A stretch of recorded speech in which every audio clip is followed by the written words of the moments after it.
어쨌든 이제 견인. 저는 옛날에 이 견인이라는 용어를 이제 제가 처음 신앙생활하고 처음 막 신학에 대해서 배우고 막 이럴 때 저야 이제 아주 늦게 신앙생활을 하게 됐으니까 이거에 대해서 들어본 적도 없었고 또 이걸 듣게 됐을 때 이 견인이라는 표현이 딱 그 견인차가 떠오르더라고요. 그래서 이렇게 견인차가 하는 일이 뭡니까? 끌고 가는 거잖아요. 그래서 이 성도의 견인이라는 게 하나님께서 우리를 그 구원의 문에 이를 때까지 끌고 가시는 것이구나 이렇게 이해를 하고 있었거든요. 근데 이 견인이라는 것이 그렇게 하나님께서 주도적으로 우리를 끌고 가시는 어떤 그런 의미에서의 견인이 아니고 견디고 인내하게 하신다는 의미의 견인이라는 걸 나중에 알았습니다. 그래서 우리가 이 견인이라는 용어가 어쨌든 결과적으로 따지자면 뭐 천국 문에 이를 때까지 하나님의 어떤 역사 가운데 은혜 가운데 그 문에 다다르게 된다라고 하는 그 어떤 궁극의 의미에서는 차이점이 없다라고 할 수가 있지만 그 과정에 있어서 하나님께서 우리의 어떤 앞장서서 우리를 끌고 가시느냐 아니면 뒤에서 우리를 어르고 달래가시며 북돋아 가시며 우리를 문에 이르게까지 하시는가 여기에는 큰 차이가 있어요. 그래서 뭐 우리가 자녀들을 다 키워보셔서 아시겠지만 자녀들을 막 억압적으로 막 공부해라, 뭐 해라, 막 이렇게 해서 부모가 끌고 가는 것과 옆에서 나란히 선 자리에서 자녀들을 응원하며 북돋아주며 스스로 할 수 있게끔 이렇게 해주는 것에 있어서의 자녀가 느끼는 성취감의 차이는 엄청나다라고 할 수가 있어요. 마찬가지로 하나님께서도 물론 그렇게 하실 수도 있겠죠. 하지만 하나님께서 전자와 같이 그렇게 우리를 끌고서 막 강압적으로 해라 막 이렇게 하시는 게 아니고 그렇게 자녀를 옆에서 그렇게 응원하면서 또 때로는 힘들다 할 때는 좀 쉬라 하면서 또 부족한 부분들은 채워주시면서 그렇게 우리 스스로 그것을 할 수 있게끔 모든 것들을 필요를 채워주시면서 이렇게 함께 하신다라는 의미가 이 견인의 의미에 담겨져 있는 것이에요. 그래서 그 모든 것이 어쨌든 전자든 후자든 그 모든 원동력과 어떤 그 과정에서의 그 어떤 주권은 하나님께 있지만 마지막에 그것을 느끼는 당사자 입장에서는 많은 차이가 있는 것이죠. 그래서 하나님의 은혜에 대해서 우리가 더 감사하게 되고 또 하나님께서 그것을 우리의 어떤 의로, 영광으로 여기게 해주신다는 것이에요. 그러니까 우리가 막 나는 그냥 부속품이야. 난 그냥 뭐 부모님이 이렇게 해서 어쩔 수 없이 난 했어. 이게 아니라 정말 어떤 우리의 자발적인 어떤 그런 의지로 우리가 그렇게 구원의 여정 가운데 그 문에 다다랐다라고 하는 어떤 성취감을 또한 맛보게 해주신다라는 것이죠. 하나님께서 하셨지만 그런 은혜들의 어떤 차이가 있다라는 것을 우리가 꼭 기억을 하고 그 의미를 어떤 중심으로 이 견인의 내용들을 한번 보도록 하겠습니다. 개혁신앙의 또 다른 근본적인 교리는 바로 성도의 견인입니다. 짧게 설명드리면 아버지께 선택받고 아들로 말미암아 구속되며 성령으로 다시 새로워진 사람들은 은혜에서 떨어지지 않고 천국에 이르게 된다라고 하는 가르침입니다. 구원받는 믿음으로 그리스도께 연합된 사람들은 그리스도 안에서 영원히 안전합니다. 아무도 그리스도 예수 우리 주 안에 있는 하나님의 사랑으로부터 우리를 떨어뜨릴 수 없습니다. 하지만 그리스도를 믿는다라고 고백하는 사람들이 모두 구원을 받는 것은 아닙니다. 이름만 그리스도인이 아니라 오직 끝까지 견디어내는 성도들이 구원을 받을 것입니다. 라고 하는 사실을 우리가 명심해야지만 되겠습니다.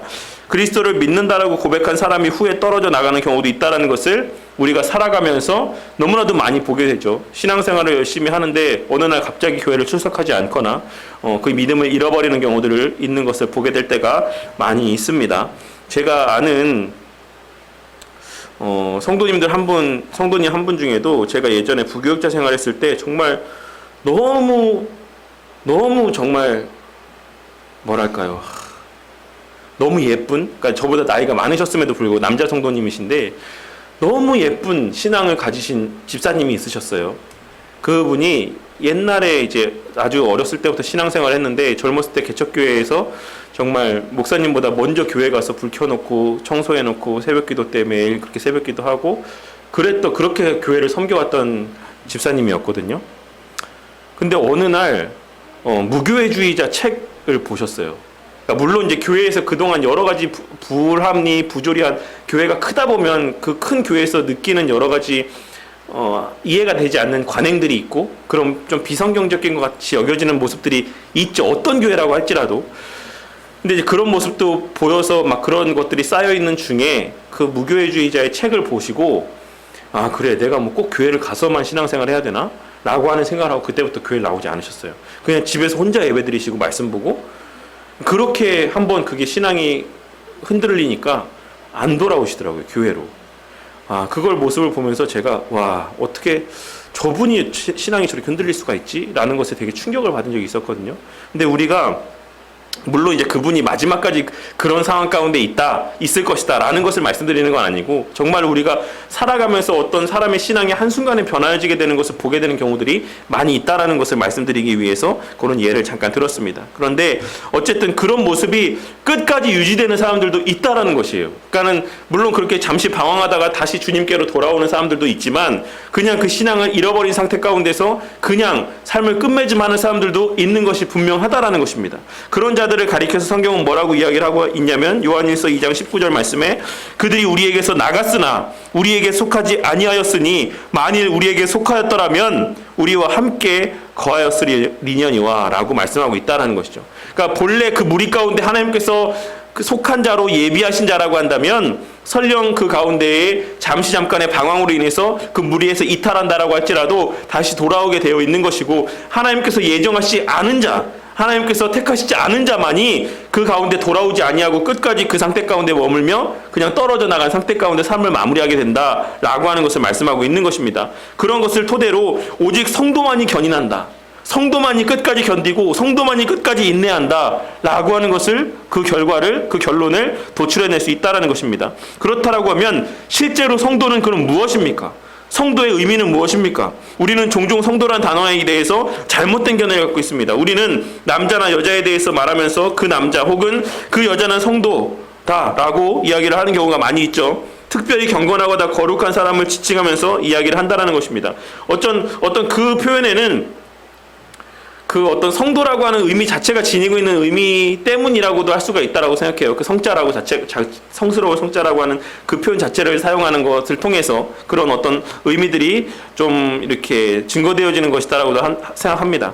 하지만 사도 바울은 성도라는 용어를 그런 어떤 제한적인 의미, 신앙이 좋은 사람, 거룩한 사람, 누가 봐도 정말 예수 믿는 사람 같은 사람, 이런 사람들만을 지칭할 때 이 성도라는 표현을 사용하지 않았다라는 것입니다.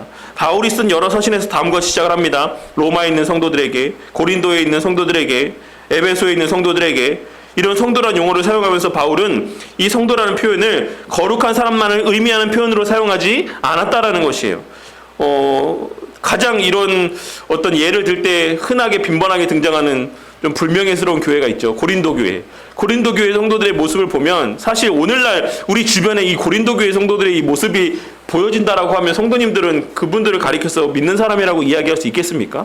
저는 아닐 거라고 생각해요. 오늘날에도 사실 우리가 오순절 계통의 어떤 교회를 다니시는 분들이 방언하는 거 보면 방언이 막 구원의 표징이다라고 이야기하고 막 이럴 때 우리가 그게 신앙이 바른 게 아니고 저 사람들 참 성도가 아닌 것 같아, 막 저 사람들 바른 신앙인이 아닌 것 같아, 막 이렇게 이야기를 할 때가 많이 있지 않습니까? 사실 근데 그런 오순절 계통에 있는 사람들보다도 어떤 면에서 보면 당시 고린도 교회 성도들의 모습이 더 어떤 은사에 대해서 치우치고 매달리고 어떤 그런 행함에 있어서의 부도덕한 문제들과 여러 성도들 사이에서의 발생하는 문제들이 더 많이 있었다라는 것이에요. 그럼에도 불구하고 바울이 고린도 교회를 향해서 편지를 쓸 때 고린도 교회를 사람들을 가리켜서 성도라고 불렀다, 교회라고 불렀다 라고 하는 사실에 대해서 우리가 주목해서 볼 필요가 있다라는 것입니다. 그런 것들을 봤을 때 성도라는 표현은 어떤 외적으로 드러나는 어떤 거룩한 모습, 이런 것을 나타내 보이는 사람들, 이런 것을 의미하는 표현이 아니다라는 것이죠. 물론 그런 모습도 나중에 나타나겠지만 단지 어떤 그런 것으로만 의미하는 것이 아니라 성도란 중생한 자를 가리킨다, 거듭난 자를 가리킨다 라고 하는 것을 우리가 주의해서 볼 필요가 있을 것입니다. 그래서 사실 요건 좀 다른 의미로 파생되어지는 것이긴 하지만, 그렇다면 우리가 중생한 자는 죄를 짓지 않습니까? 중생한 자는 어떤 시험에 빠지지 않습니까? 그렇진 않다라는 것이죠. 그러니까 우리가 외적인 드러나는 모습만으로 그 사람이 성도냐 성도가 아니냐라고 하는 것을 판단하기는 쉽지 않다라는 사실을 꼭 명심해야지만 된다라는 것입니다. 즉 다시 태어난 사람들입니다. 교회를 다닌다라고 해서 성도가 아닙니다. 보이는 교회 회원이 되었다라고 해도 역시 성도가 아닙니다 라고 이야기를 하고 있죠. 근데 이 표현은 좀 우리가 주의할 필요가 있어요. 보이는 교회 회원이 되었다라고 해도 역시 성도가 아니다, 이 표현에 대해서 좀 주의할 필요가 있습니다. 어떤 면에서 그러냐고 한다면, 물론 우리가 교회에 다닌다라고 해서 다 성도라 할 수 없죠. 그렇지만 성도는 어떻습니까? 성도는 어떻게 생각하겠습니까? 교회에 대해서. 교회가 주의 몸이라는 것에 대한 확실한 인지가 있어요. 거듭난 사람은. 우리가 개인적으로 부름받아서 함께 공동체적인 하나님의 주의 몸된 교회 안에서의 신앙의 삶을 이루어가는 것이다 라고 하는 것에 대한 인지가 있습니다. 거듭난 사람은. 그러니까 이 말을 다시 우리가 좀 더 확장되어서 생각해 보자면, 교회 다니는 사람이 다 성도는 아니지만 성도는 교회를 다닌다 안 다닌다? 다닌다. 보이는 유형교회 일원이 된다 안 된다? 된다. 이렇게 우리가 이해를 하고 있어야지만 이 말을 오해하지 않을 수가 있다는 것이에요. 교회에 있는 사람이 모두가 다 성도는 아닙니다. 하지만 성도는 반드시 교회가 어떤 가치를 지니고 있는지, 성경에 기록된 교회의 의미가 무엇인지를 알기 때문에 그 교회의 불완전성을 그가 눈으로 보고 있음에도 불구하고 그 교회의 일원이 되어서 그 교회 안에서의 신앙의 삶을 살아간다는 것이죠. 그 안에 알곡과 가라지가 있다는 것도 그는 기록된 말씀을 통해서 성령 하나님의 조명하심을 통해 알기 때문에 그렇습니다. 그리고 그것을 다 제할 수 없다. 이 땅에 살아가는 가운데 하나님께서 그 가라지를 다 제하시지 않았다. 엄연히 그냥 두셨다. 라고 하는 것을 알기 때문에 그런 것들이 보임에도 불구하고 이 교회의 일원이 되어서 이 교회 가운데 속해서 신앙의 삶을 살아간다는 것입니다. 우리가 그것을 꼭 명심해야지만 이 말로 인한 어떤 찾아올 수 있는 불필요한 오해들 가운데 빠지지 않을 수가 있을 것입니다. 스스로 성도라고 부른다고 해도 당신이 성도라는 것을 의미하는 것은 아닙니다. 오직 다시 태어나야지만 당신은 진정한 의미에서 성도가 되는 것입니다. 당신은 중생했습니다. 하나님께서 당신의 마음 안에서 기적을 일으키셨습니다. 하나님께서는 당신을 그리스도 예수 안에서 새로운 피조물로 만드셨습니다. 이제 견인이라는 용어를 한번 알아보도록 하겠습니다. 사전적 정의를 보면 견인은 반대하는데도 단호히 계속한다 라는 의미입니다 라고 이야기를 하고 있어요. 혹시 이거 사전 찾아보신 분 있습니까? 한글 사전에서 아무리 견인이라는 의미에서 요거를 찾아보셔도 이게 의미가 안 나와요. 왜냐하면 이 지금 견인이라는 것은 이거 번역본이기 때문에 이 견인은 영어의 perseverance를 번역한 표현이기 때문에 그렇습니다. 그 perseverance라는 의미가 계속해서 지속한다라는 의미의 뜻이에요. 그래서 그리스도인의 삶에서도 이것이 좋은 정의라고 생각합니다. 인간 안에 있는 죄의 본성과 사탄과 세상에 반대함에도 불구하고 그리스도인은 결연히 삶과 믿음, 하나님을 예배하는데 계속해서 나아간다라는 것이죠. 이것이 성도의 견인의 의미라고 할 수가 있는 것입니다. 하지만 그런 견인은 성도가 공로로 삼을 수 있는 것이 아니다라는 사실을 명확하게 이해시켜 드리겠습니다. 견인은 하나님께서 하시는 일입니다. 누가 하십니까? 성령 하나님께서 하시는 일이죠. 그래서 요한복음 17장에 있는 대제사장적인 기도의 내용을 통해 우리 예수님께서 이렇게 기도하셨죠. 거룩하신 아버지여, 내게 주신 아버지의 이름으로 그들을 보전하사 우리와 같이 그들도 하나가 되게 하옵소서. 내가 그들과 함께 있을 때에 내게 주신 아버지의 이름으로 그들을 보전하고 지키었나이다.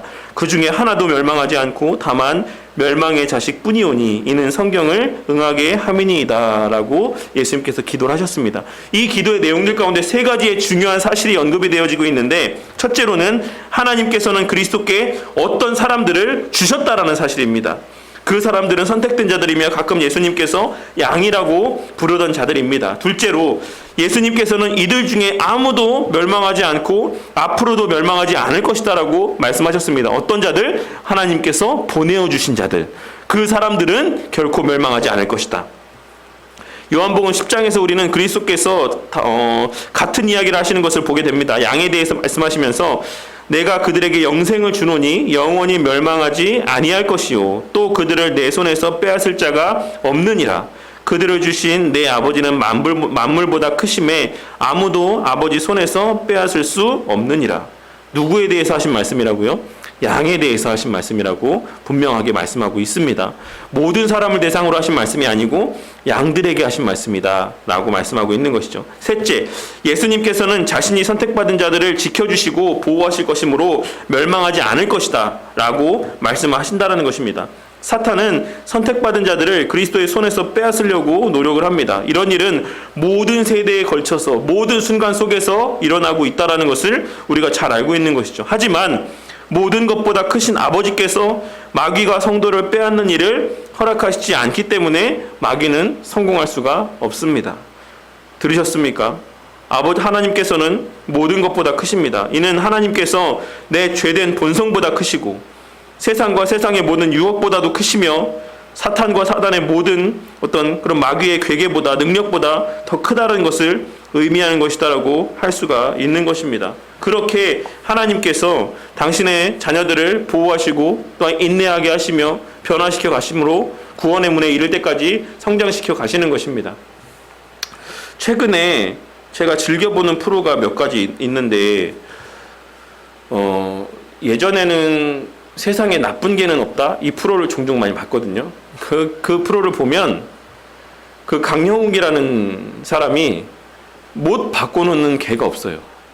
정말 어떤 개라고 할지라도 물론 이제 그 상황에 따라서 처하는 어떤 처방들은 다를 수 있죠. 그 보호자가 원하는 바대로의 처방이 있을 수도 있고 아닐 수도 있지만 어쨌든 그 모든 본래 어떤 개된 본성대로 바꿔놓는 것을 보게 됩니다. 근데 이제 그거는 이제 개를 대상으로 하는 프로다 보니까 제가 최근에는 그거보다 그 금쪽 같은 내 새끼라는 프로가 있어요. 그거를 제가 종종 보거든요. 근데 거기에 보면 그 오은영 박사라는 분이 정말 못 바꿔놓는 애가 없습니다.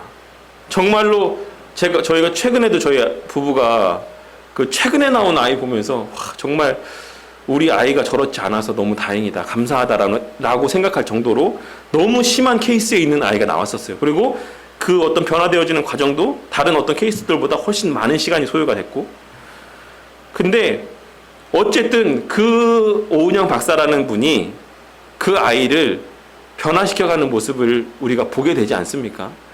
그 원인이 있고 그 어떤 문제들을 해결해 나아갈 때 그 아이가 반드시 변하게 돼요.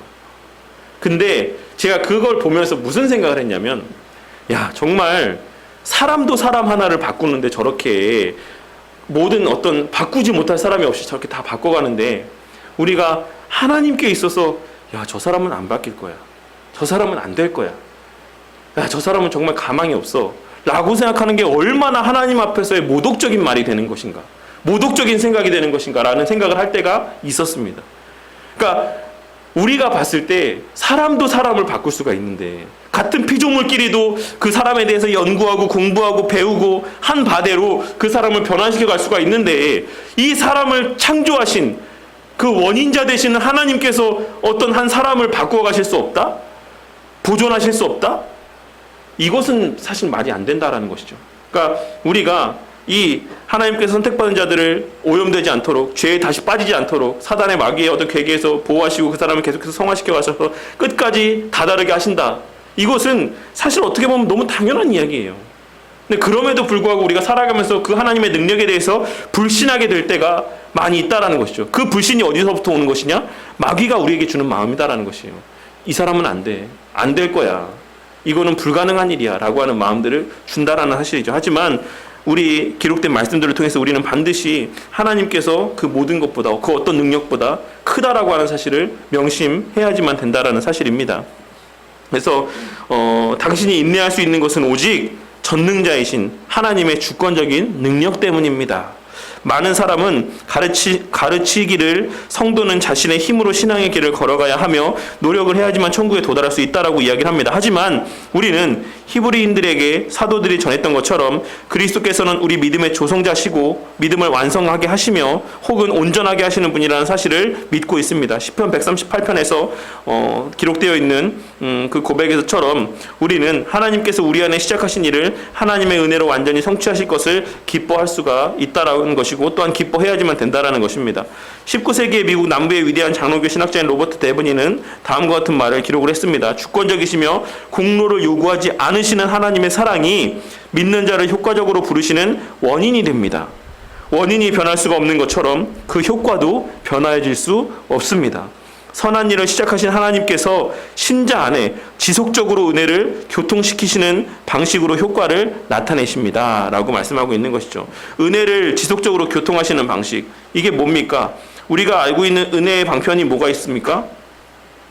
말씀과 성례와 기도가 있죠. 기도는 뭐 어쨌든 들어가든 안 들어가든 뭐 그런 의견들이 있지만 어쨌든 말씀과 성례와 기도를 우리가 은혜의 방편이라고 얘기합니다. 그러니까 우리 이 은혜의 방편을 통해서 우리는 하나님과의 교통 가운데, 은혜를 받는 가운데, 공급받는 가운데 신앙의 삶을 살아간다라는 것이죠. 그러니까 하나님께서 신자 안에 지속적으로 이 은혜의 수단들을 통해서 교통하여 주심으로 말씀을 듣게 하시고 또 기도하게 하시고 또한 성례들을 통해 눈에 가시적으로 보여지는 우리의 목구멍을 타고 넘어가는 그 포도주와 또 우리의 입에 씹혀지는 그 떡을 통해서 그 말씀이 실제인 것을 또한 깨달아지게 하시고 우리의 믿음을 강화시켜 주심을 통해서 우리의 믿음을 굳건하게 유지시켜 주시고 끝까지 인내하게 해 주신다라는 사실을 말씀하고 있는 것입니다. 주님께서 죄인의 마음 가운데 구원의 사역을 처음으로 시작하실 때 신자 안에 있는 어떤 매력적인 것 때문에 주님께서 움직이지 않으셨습니다. 다 공감하는 바지 않습니까? 저는 물론이고 우리 모두가 다 그렇다는 것이에요. 참 제가 정말 교회 동기 처음 발걸음했을 때 그 모습이 어떠했는지 이미 여러 번 말씀드리지 않았습니까? 깐족깐족대면서 어떻게 하면 그 대답하지 못할까를 막 그렇게 하는 그 모습에 제가 구원받을 만한 모습이 어디에 있었겠습니까? 어떻게 하면 그 신자를 부끄럽게 하기 위해 믿는 바를 대답하지 못하는 궁지에 몰아넣기 위해 어떤 그런 머리만 짜내고 있는 그런 악한 마음 가운데 있었던 저를 하나님께서 교회로 부르시고 변화시켜 주셨다는 것이에요. 우리가 구원받는 그때를 돌아보면 우리 가운데 구원받을 만한 어떤 조건은 하나도 존재하고 있지 않았다는 것을 부인할 수 있는 사람은 아무도 없다는 것입니다. 정상적인 신앙 가운데 있는 사람들 가운데 주님께서는 죄인이 완전히 타락했고 은혜의 대적임을 알고 계십니다. 그러므로 배역하는 성도 안에 어떤 죄로 말미암아 하나님께서 은혜를 걷어가시는 일은 없습니다. 아시겠죠? 우리가 이 뒤에 것만 따로 떼어서 생각하면 아유 이게 정말 좀 말이 안 되는 것 같은데 이해할 수가 없는데 어떻게 우리가 이렇게 좀 저 사람이 저렇게 좀 신앙의 삶이 저런데 어떻게 그 은혜를 걷어가지 않으신다라고 말할 수 있지? 라고 생각할 수 있죠. 이 후자만 놓고 생각한다면. 근데 우리가 전자까지 이어서 생각해보면 우리의 구원이 어떠했는지를 생각해보면 이게 당연하다라는 걸 알게 된다는 것입니다. 우리가 시작도 그러했는데 당연히 중간에서 이렇게 다시 거두어 가시는 것은 말이 안 되지 라고 하는 자연스러운 결론, 논리적인 결론 가운데 도달할 수 있다는 것입니다. 우리의 상태를 하나님께서 아십니다. 하나님의 백성이 죄에 빠지는 것을 보실 때 하나님께서는 놀라지 않으십니다. 죄를 짓는 것을 용납하신다는 뜻이 아니라 그 사람이 그런 존재인 것을 우리가 다 하나님께서 다 알고 계신다라는 것이죠. 우리가 아이들이 우리 자식들만 볼 때도 우리 자식들이 어렸을 때 막 비틀비틀 막 걸음마를 떼고 막 걸을 때 그 넘어질 것을 모릅니까? 다 알지 않습니까? 우리가 자식들이 실수할 것, 어떤 잘못을 저지를 것, 우리가 흔히 어렸을 때 부모님들이 자식들에게 하는 말 중에 제일 흔한 말 중에 하나가 내가 네 머리 꼭대기에 있다. 이 말. 그런 말들처럼 하나님께서 우리가 그 모든 죄를 지을 것에 대해서 다 아신다라는 것을 말씀하고 있는 것이에요. 그렇지만 그것이 우리의 죄를 용납하시고 그 죄에 대해서 책임을 묻지 않거나 그 죄를 그냥 기쁘게 받으신다라는 것을 의미하는 것은 아니다라는 것입니다. 반대로 하나님께서는 성도가 죄를 지을 때 성령님을 일시적으로 거두시는 방식으로 징계하십니다. 참 이거 진짜 엄청 이거 책 읽으실 때 이거 표현 이해가 되셨습니까? 이것 때문에 제가 어제부터 우리 친한 목사님들과 엄청난 이제 대화를 나누고 또 제가 또 신뢰하는 이제 그 목사님들 모임 있는 그 사이트에도 이제 질문 올려서 좀 의견을 좀 교제하고 했는데 이것은 뭐라 할까요? 쉽게 그냥 풀려서 설명을 드리겠습니다. 이것이 이제 성령 하나님께서 완전하게 떠나신다라는 것을 의미하는 게 아닙니다. 그러니까 예를 들어서 제 예를 들어 설명을 드릴게요. 제가 이제 저희 아이들이 아시다시피 보시다시피 말을 너무나도 안 들을 때가 많이 있어가지고 어디를 한번 나가려고 해도 뭐 예를 들어서 뭐 어린이집을 가고 아침에 학교를 가야 되는데 준비를 안 하는 거예요. 안 나오는 거예요. 이제 시간이 빨리 가야 되는데 그때 제가 취하는 방법이 몇 개 있었는데 그 중에 하나가 이제 다른 이제 준비된 친구들만 데리고서 나와서 문 닫아버리는 거죠. 그러면 이 친구는 집에 혼자 있어서 이제 막 마음이 급해지는 거예요. 정말 놓고 가는 건가? 정말 엄마랑 아빠랑 지금 형제들이 다 갔나? 막 서둘러서 막 울면서 나가고 문을 딱 열면 이제 그 앞에 이제 제가 기다리고 서 있죠. 근데 그럴 때 봤을 때 이 의미를 우리가 그렇게 두 편으로 나누어서 생각을 해봐야 되는 거예요. 이 지금 죄를 짓는 것을 용납하시는 뜻이 아니라 하나님께서는 성도가 죄를 지을 때 성령님을 일시적으로 거두시는 방식으로 징계한다 라고 하는 게 제가 문을 닫고 나와서 바깥에 기다리고 있을 때 저는 아이를 떠난 겁니까? 안 떠난 겁니까? 안 떠났죠. 그냥 문 앞에 있었던 거예요. 기다리고. 근데 아이의 입장에서, 아이의 생각에서 그 부모는 떠났습니까? 안 떠났습니까? 떠났죠. 그 아이가 만약에 부모가 안 떠났지. 여기가 집이고 내가 이런 말을 하면 좀 그래도 내가 자기 자식인데 설마 날 놓고 가겠어? 그러니까 뭐 느긋하게 그냥 눈에 안 보여도 양말 신고 할 거 다 하고 물 마시고 이렇게 나온다라고 하면 그 아이는 부모가 안 떠난 것을 알고 있다는 얘기죠. 근데 막 양말도 급하게 입고 막 물도 못 챙겨 먹고 막 화급하게 나온다는 얘기는 그 아이의 입장에서는 부모가 떠났다고 믿는 거예요. 그거를 얘기하는 겁니다. 그게 그 아이에게 징계예요. 그 아이에게 있어서의 훈육의 어떤 방편이 되는 것이죠. 그러니까 실질적으로 성령 하나님은 우리를 떠나지 않으십니다. 우리가 다 알고 있는 바잖아요.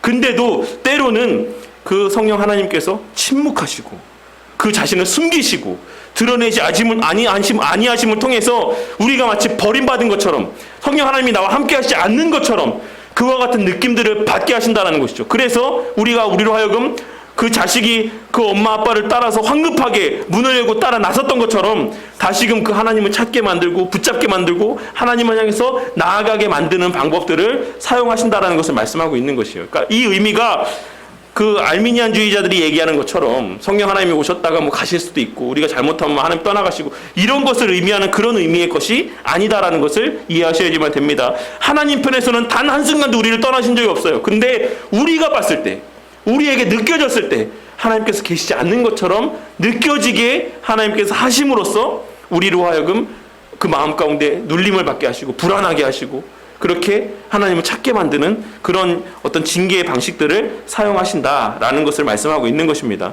요 내용들을 성도님들께 이렇게 설명드리기 위해서 얼마나 많은 시간을 목사님들과 토론을 하고 논의를 했는지 모릅니다. 지금도 사실 근데 이게 사실 풀리지 않는 부분들이 있긴 해요. 그래서 이게 어제부터 논의가 된 내용이라서 이제 우리가 각자 다 지금 주위 바쁘니까 일단 요거는 우리가 요 부분만큼은 우리가 다 동의하는 내용이니까 우리가 요거까지는 일단 결론을 짓고 더 깊은 여기보다 좀 더 신학적이고 좀 더 세세한 부분들이 있지만 그건 좀 나중에 얘기를 더 나누자라고 얘기를 하고 네 이렇게 끝맺음을 좀 했습니다. 우리 이재현 목사님은 차량 운행 가셔야 되는데도 계속 답을 남기면서 나는 이렇게 생각한다 저렇게 생각한다 계속 이 대화를 아까까지 남겼는데 어쨌든 그래도 이렇게 제 주변에 그런 좋은 목사님들이 좀 많이 있으셔갖고 이런 신학적인 어떤 논의 사항들이 있을 때 건전한 어떤 토론들을 할 수 있는 것에 대해서 너무 감사하게 생각하고 있어요. 그래서 제가 혼자 막연하게 생각한 것들, 그러니까 오늘날 그런 목사님들이 많이 있죠. 그냥 내가 혼자 생각하고 깨달은 거를 그냥 성도들에게 맞는 것처럼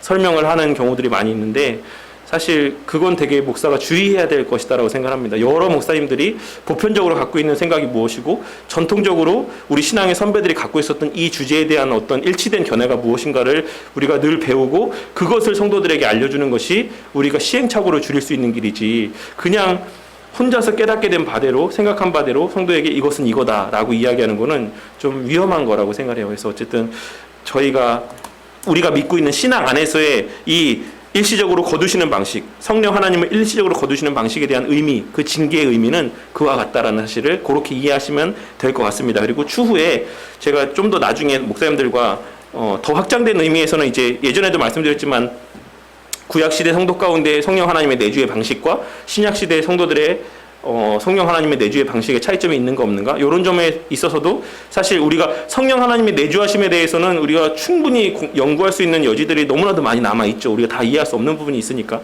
그런 부분들은 또 나중에 우리가 또 다른 신앙 고백서나 또 이제 기독교 강요나 성령에 관련돼서 공부할 때 좀 더 깊이 있게 또 나누는 시간을 갖도록 하겠습니다. 그래서 어쨌든 기본적인 우리가 기억해야 될 것은 하나님 편에서의 성령 하나님은 절대 우리를 떠나지 않으신다. 하지만 우리 편에서 느껴질 때에 성령 하나님이 떠나신 것과 같은 역할 그런 느낌들을 받을 때는 있다라고 하는 정도를 이해하시면 되겠습니다. 그러나 대부분은 만일 하나님께서 첫사람부터 죄악을 참고 그리스도 안에서 용서하려고 하지 않으셨다라고 하면 처음에 하나님의 은혜로 죄인을 부르시지 않았을 것입니다라고 이야기를 한다는 것이죠. 누구의 예를 통해서 확인할 수 있습니까? 아담과 하와의 예를 통해서 확인할 수가 있죠. 아담이 죄를 지었을 때 하나님께서 어떻게 하셨죠?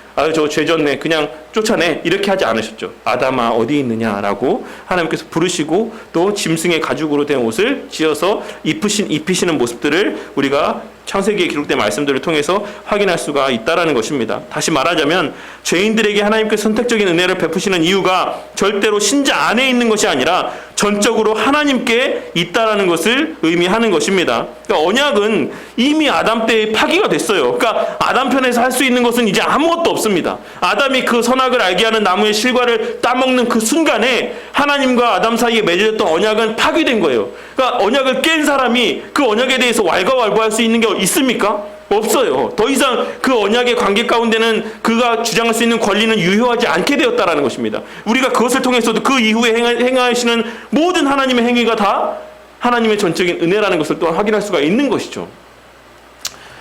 마르틴 루터는 다음과 같이 이야기를 했습니다. 예정교리는 확고하고 확실합니다. 이런 확실함 때문에 필연적으로 예정이 일어나게 됩니다. 라고 하는 게 뭡니까? 무슨 의미입니까? 그 예정하신 게 반드시 성취되고 드러난다라는 것이에요. 예정교리가 너무나도 확고하고 확실하기 때문에.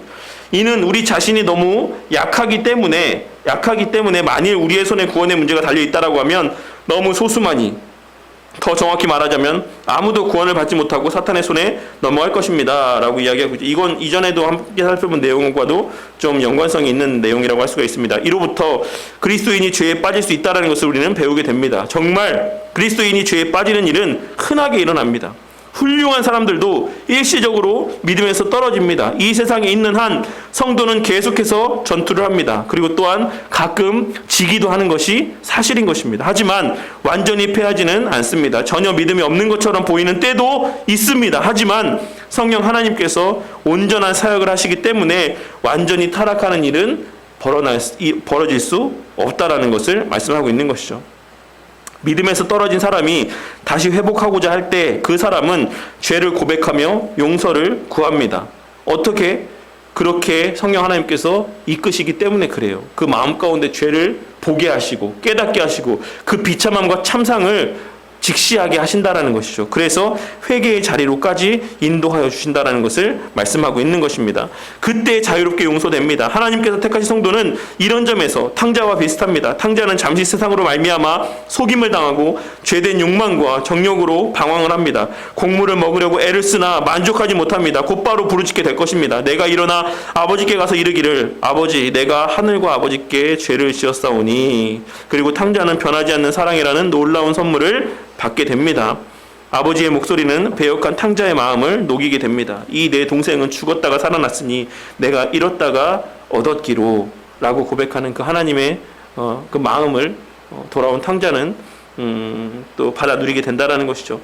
성경에는 배역한 성도들이 하나님의 용서를 받는 예를 많이 보여줍니다. 다윗이 범한 간음과 살인죄, 베드로가 주님을 부정한 죄들은 죄가 넘친 곳에 은혜가 더욱 넘친다는 것을 설명하여 줍니다. 사실 오늘날 우리 교회 안에, 우리 성도들 무리 안에 이 다윗과 같은 죄를 범한 사람이 있으면 성도님들 아무렇지도 않게 어울리실 수 있으실 것 같으세요? 그러실 수 있을 것 같으십니까? 아니 멀쩡히 남편이 있는 아내를 이렇게 겁박한 것도 모자라서 그 증거를 없애려고, 그 어떤 자신의 죄를 덮으려고 그 남편을 죽이기까지 하는 이 일을 벌여서 죄 선고를 받고 이렇게 복역해서 여기에 와서 성도랍시고 앉아있는 그 사람을 성도님들이 아무렇지도 않게 대할 수 있겠습니까? 없겠죠. 근데도 하나님께서 그와 같은 정말 다윗이라고 하는 성경에 기록된 이스라엘 민족에게 있어서 정말로 성군으로 추앙받고 성경의 인물들 가운데 정말 수많은 사람들이 닮기를 소원하는, 오늘날 영어 이름 중에 데이빗이라는 이름이 얼마나 많습니까? 미국인들 중에 영어 이름을 쓰는 사람들 중에 데이빗이라고 자신의 이름을 짓고 있는 사람이 얼마나 많아요. 그렇게 정말 자신이 닮고 싶어하는 그와 같은 신앙의 위대한 인물로 여겨지는 이 다윗이 그와 같은 죄를 지었다라는 것은 엄청난 일입니다. 그런데도 하나님께서 그 죄를 용서하여 주셨다라는 것이에요. 베드로가 예수님의 눈을 마주쳤을 때 눈물을 흘렸다 라고 하는 것, 그것이 무엇을 의미한다라고, 예전에 제가 요한복음 설교할 때 말씀을 드렸지만 베드로는 왜 눈물을 흘렸다라고 말씀드렸습니까? 그 자신의 교만했던 신앙에 대한 회개의 눈물을 흘린 거예요. 그가 어떤 맥락에서 그 자신 있게 그 고백을 했던 거예요. 예수님께서 어떤 맥락에서 그 말씀하셨던 것입니까? 다른 사람은 다 배신해도 저는 배신 안 합니다. 저는 죽을 때까지 예수님을 따라가겠습니다. 이 고백을 했던 것은 베드로의 진심이었어요. 베드로의 거짓된 마음이 있었던 것이 아니고 다른 사람들 앞에 자랑하기 위해서 그냥 있지도 않은 마음을 고백했던 게 아니다라는 것입니다. 베드로는 우리가 기록된 말씀들을 통해 확인할 수 있는 것처럼 누구보다 예수님을 사랑했어요. 누구 못지않게. 근데 그 모습은 실제 그 신앙의 정도는 자신이 자신했던 것만큼 그 정도를 따라주지 못했던 거예요. 내 신앙이 그 정도는 아니었던 것입니다. 예수님께서 그 자신의 신앙의 본 모습, 그 추악함, 연약함, 그 어떤 극치의 낮음을 보여주신 거예요. 아, 내가 내 스스로 할 수 있는 게 없구나. 내가 아무리 예수님을 사랑한다고 한들 그 내 주님을 향한 사랑이라는 것이 내 신앙을 이렇게 굳건하게 해주는 게 아니구나. 하나님의 나를 향해 부어주시는 은혜와 사랑이 내 신앙의 원동력이구나라는 것을 깨닫게 된 것입니다. 내가 고백했던 게 얼마나 부질없는 것이었는지, 내가 나 자신을 신뢰했던 그 모습이 얼마나 죄된 모습이었는지를 그 사람들 앞에서 예수님 앞에 자신 있게 떵떵거리며 이야기했던 그 모습들이 얼마나 죄된 모습이었는지, 하나님의 능력을 무시하고 나 자신을 신뢰한 그 모습이 얼마나 죄된 모습이었는지를 베드로가 깨닫게 된 거예요. 그래서 그냥 단지 그거에 대해서 어떤 사람들은 뭐 미안하기 때문에, 예수님을 부인한 것에 미안하기 때문에 그렇게 펑펑 울었다? 아닙니다. 그런 미안함 때문에 흐른 그런 눈물이 아니에요. 그것은 내 자신의 본 모습을 직시하게 된 한 인간의 그런 마음 내면에서 깊숙이 타고 올라오는 그것도 회개의 눈물이었던 것입니다. 그것을 말씀하고 있는 것이에요. 다윗이 그러하였고 베드로가 그러하였다라는 것입니다. 우리가 제가 예전에도 여러 번 말씀드렸지만 구원받은 사람은 무엇을 통해 확인할 수 있다라고 말씀드렸습니까? 죄를 짓고 안 짓고 이것을 통해서가 아니라 모든 사람은 다 죄를 짓는데 죄를 짓고 난 이후에 나타내는 반응이 무엇인가를 통해서 우리는 그 사람이 구원받았는가 안 받았는가를 확인할 수 있다라고 말씀을 드렸었어요. 구원을 받은 사람, 그러니까 하나님께서 택하신 사람, 성령 하나님이 내주하시는 사람은 죄를 지었을 때 그 죄에 대해서 부끄러움이 있다라는 것이, 회개함이 있다라는 것입니다. 하지만 구원받지 못한 사람, 이 사람은 어떻게 합니까? 내 합리화를 하는 거예요. 내가 이런 죄를 왜 지을 수밖에 없었는지, 다른 사람들은 어떤 죄를 짓는지 이것에 먼저 관심을 갖는다라는 것입니다. 야, 다른 사람은 더한 죄도 져. 야, 나 같은 상황 가운데 이런 죄 안 짓는 사람 있으면 나와보라 그래. 나도 그러고 싶지 않았지. 라고 하는 어떤 자기 변명, 자기 합리화에 빠진다라고 하면, 거듭난 사람, 성령 하나님이 내주하시는 사람이라고 한다면 그런 죄에 대해서 직시하게 됐을 때 그것을 변명하기보다는 그 죄를 고백하고 하나님 앞에 자복하며 회개하게 된다라는 사실을 말씀하고 있는 것이죠. 여기에 진실한 성도의 표가 있다. 여러 번 죄에 빠질 수 있지만 죄에 빠져 살 수는 없다. 죄 안에서 행복을 누릴 수가 없다. 눈물로 주님께 나와서 죄를 고백하고 자비를 간구하게 될 수밖에 없다.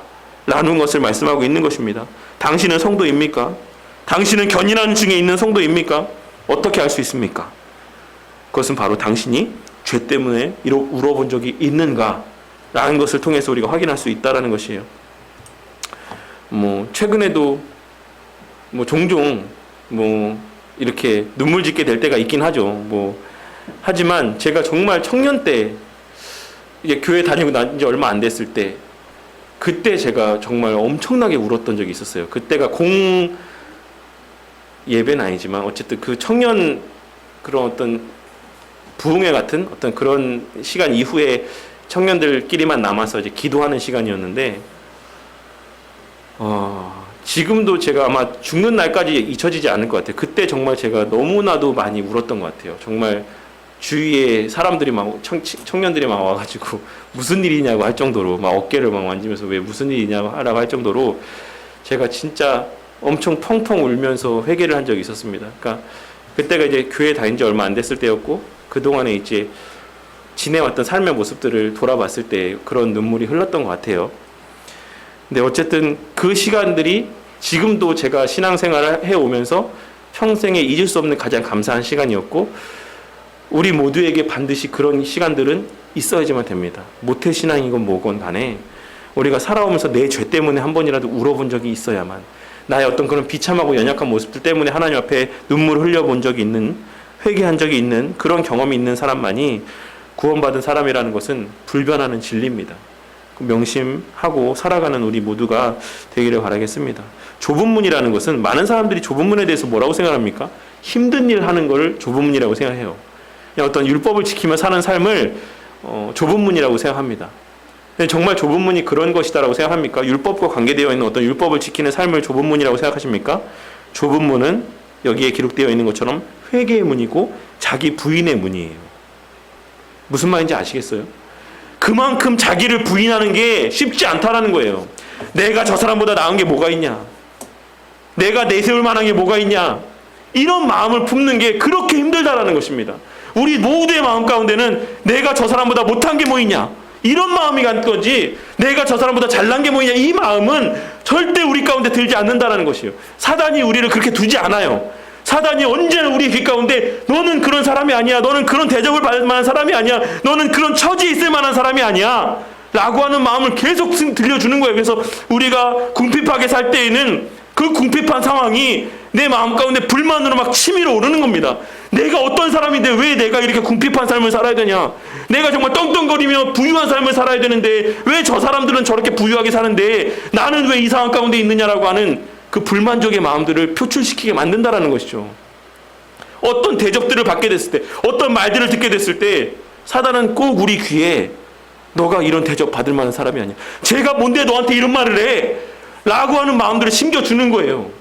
그러면 막 우리 마음 가운데 불일 듯이 막 분노가 치밀어 오르죠. 지까지 게 뭔데 나한테 지금 이래라 저래라야. 지까지 게 뭔데 나에 대해서 판단하고 나에 대해서 이런 말을 해. 하지만 좁은 문, 그게 넓은 문이라는 겁니다. 모두가 갖는 생각들, 모두가 갖는 마음들, 그게 모두가 걸어가는 넓은 문이고, 좁은 문이라는 거는 자기 부인의 마음. 그런 어떤 대접들을 받을 때에도 그래, 내가 뭐 잘난 게 있다고 그 말에 대해서 고깝게 듣지 아니하고 그 말을 있는 그대로 수용하고, 내가 정말 설사 다른 사람들보다 더 열심히 살았음에도 불구하고 그 열심에 못 합당하지 않은 어떤 삶의 형편 가운데 있어도 그래, 이게 나한테 족한 삶이지, 하나님께서 나에게 주신 이게 합당한 삶의 모습이지 라고 생각하며 만족하는 삶을 사는 그런 모습들, 그게 바로 좁은 문이다라고 말씀하고 있는 것입니다. 우리가 좁은 문에 대해서 좀 어떤 좀 오해들, 착각들이 있는 것 같아요.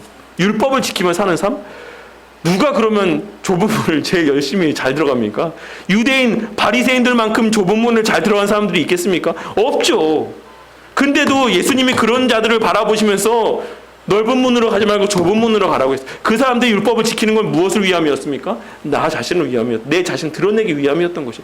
그 자신을 드러내는 그 삶을 살지 말아라 라고 예수님께서 말씀하신 것이죠. 그것을 말씀하고 있는 것입니다. 회개의 문이며 자기 부인의 문이고 육체를 십자가에 못 박는 문이다. 그게 좁은 문이다 라고 말씀하고 있는 것입니다. 이것이야말로 견인 중에 있는 성도이고 선한 믿음의 싸움을 싸우는 자며 우리 앞에 놓인 경주를 하는 성도를 의미하는 가장 확실한 표징이 된다 라고 말씀하고 있는 것입니다. 방법에 있어서 우리가 싸울 수 있는 힘과 달릴 수 있는 힘을 주님께 전적으로 의지합니다. 하나님께서는 곤비한 자와 스스로 힘을 가질 수 없는 자에게 능력을 주십니다. 그러므로 우리를 사랑하시는 주님으로 말미암아 우리가 넉넉히 이깁니다. 오늘 말씀에서와 같이, 우리 주일 예배 때 나누었던 말씀에서와 같이, 어떤 나에게 주어진 수단이 나에게 힘이 아니라, 내 자식이 내 힘이 아니라, 내 가지고 있는 물질이 나의 힘의 원동력이 아니라, 그 자식을 주신, 그 물질을 주신 하나님을 바라보고 하나님을 신뢰하고 하나님을 의지하는 삶을 살아가는 자, 그와 같은 자들이 바로 구원받은 자, 성도의 참된 표징이다 라고 하는 것을 말씀하고 있는 것이죠. 시의 내용을 한번 보도록 할게요. 친구를 발견했나이다. 오 대단한 친구여, 내가 그분을 알기 전에 저를 사랑하셨나이다. 저를 사랑의 줄로 이끄셔서 그분께 단단히 묶으셨나이다. 제 마음을 가치 없는 것들을 잘라낸 끈들로 단단히 묶으셨나이다. 이로 말미암아 저는 그분의 것이며 그분은 제 것이 되었나이다. 영원히 친구를 발견했나이다. 오 대단한 친구여, 그분은 피 흘리셨고 저를 구원하시려고 죽으셨나이다. 사랑의 선물만 주신 것이 아니라 내게 자신의 소유를 주셨나이다. 내가 가진 것 모두 더럽나이다. 더러운 모든 것을 주께 드리나이다. 내 마음, 내 능력, 내 삶, 내 모든 것이 영원히 그분의 것이나이다. 친구를 발견했나이다. 오 대단한 친구여, 친절하고 진실되며 부드러운 분이여, 현명하게 조언하시고 인도하시며 강한 보호자여, 나를 사랑하시는 그분으로 말미암아 내가 강건한데 어떤 권세가 내 영혼을 그분과 떨어지게 할 수 있겠나이까? 생명입니까? 죽음입니까? 땅입니까? 지옥입니까? 아닙니다. 저는 그분과 영원히 함께하나이다 라고 하는 시의 고백입니다. 이런 고백이 평생의 삶 가운데 우리 앱스를 통해 고백되어지기를 바라겠습니다. 자, 이제 우리 함께 성도의 견인, 마지막 질문들을 함께 나누도록 하겠습니다. 성도의 견인, 교리의 뜻은 무엇입니까? 97페이지에 기록이 되어 있습니다. 견디고 인내하게 하신다. 끝까지 라고 하는 의미라고 할 수가 있겠죠. 성도란 무엇입니까? 성도는 거듭난 자, 중생한 자, 98페이지에 기록되어 있는 것처럼 거듭난 자, 중생한 자를 의미하는 것입니다. 견인이란 용어를 한번 설명해 봅시다. 99페이지에 기록되어 있는 내용들을 근거로 해서 이제 견인이란 용어를 알아보겠습니다. 사전적 정의를 보면 견인은 반대하는데도 단호히 계속한다 라는 의미로서 그리스도인의 삶에서도 이와 같은 모습으로 정의될 수 있을 것이다 라고 생각을 합니다. 인간 안에 있는 죄의 본성, 사탄과 세상이 반대함에도 불구하고 그리스도인이 결연히 삶과 믿음, 하나님을 예배하는 어떤 신앙의 삶을 계속해서 유지해 나아가는 것, 이것이 성도의 견인이다. 하나님의 말씀대로 순종하며 살아가는 것, 우리의 본성이 거스르고 있음에도 불구하고 말씀대로 순종하며 살아가기를 지치지 않고 열심을 내며 나아가는 것, 그것이 견인이라고 할 수가 있는 것이죠. 요한복음 17장 11절과 12절에 나오는 대제사장적인 기도에서 우리가 배울 수 있는 중요한 세 가지가 무엇입니까? 첫째, 하나님께서는 그리스도에게 어떤 사람들을 주셨다라는 사실이고, 둘째로는 예수님께서 그 주신 어떤 사람들 중에 아무도 멸망하지 않고 앞으로도 멸망하지 않을 거라고 말씀하고 있으시다라는 것이고, 마지막 셋째로 예수님께서는 자신이 그 선택받은 자들을 지켜주시고 보호해 주실 것이므로 결코 멸망하지 않을 것이다라고 말씀하고 있으심을 우리가 확인할 수가 있는 것입니다. 하나님께서 죄인들에게 선택적인 은혜를 베푸시는 이유가 신자 안에 있는 그 무엇 때문입니까? 아니면 전적으로 하나님께 있는 것입니까? 당연히 하나님께 있다라고 하는 것을 잘 아시겠죠. 102페이지에 기록되어 있는 말씀을 통해서 확인해 보자면 죄인들에게 하나님께서 선택적인 은혜를 베푸시는 이유가 절대로 신자 안에 있는 것이 아니라 전적으로 하나님께 있다는 것입니다 라고 이야기를 하고 있습니다. 6번에 그리스도인도 죄에 빠질 수 있습니까? 그렇다면 완전히 패하거나 타락합니까? yes, 그리고 no 라고 답할 수 있겠죠. 그리스도인도 죄에 빠질 수가 있습니다. 우리 가운데 죄 짓지 않은 사람이 있습니까? 없습니다. 아무도 없습니다. 그 죄의 정도의 차이는 있을지 모르겠지만 누구든지 죄에 빠져서 살아갈 수밖에 없는 게 우리의 본성적인 모습인 것입니다.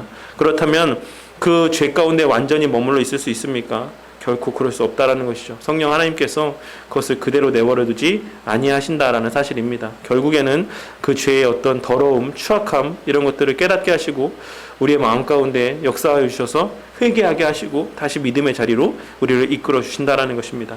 진실한 성도의 표는 무엇입니까? 많은 사람들이 예배 드리고 헌금 많이 하고 기도 오랜 시간 하고 이런 것들을 성도의 표라고 생각할지 모르겠지만 참된 성도의 표는 그런 어떤 외적인 다른 행위들이 아니라 거룩해 보이는 어떤 행위들이 아니라 회개다라는 사실을 꼭 명심해야지만 되겠습니다. 그렇다라고 하면 이 진실한 성도의 표, 이것을 어떻게 우리가 알 수 있습니까?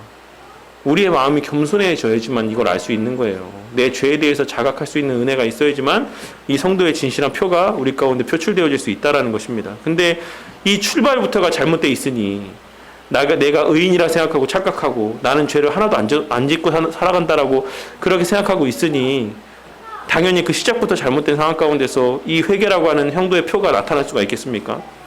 오늘날 교회 안에는 어떤 면에서 보자면 너무나 의인들만 넘쳐나는 그런 시대 가운데 있다라는 것이죠. 하지만 사실 여러 번 말씀드렸지만 그렇게 서로가 서로를 의인이라고 여기는 의인이 넘쳐나는 이 시대 속에서 그 어느 시대보다 교회를 향한 세상의 손가락질이 크다, 심하다 라고 하는 것을 우리가 좀 생각해 볼 필요가 있다고 생각합니다.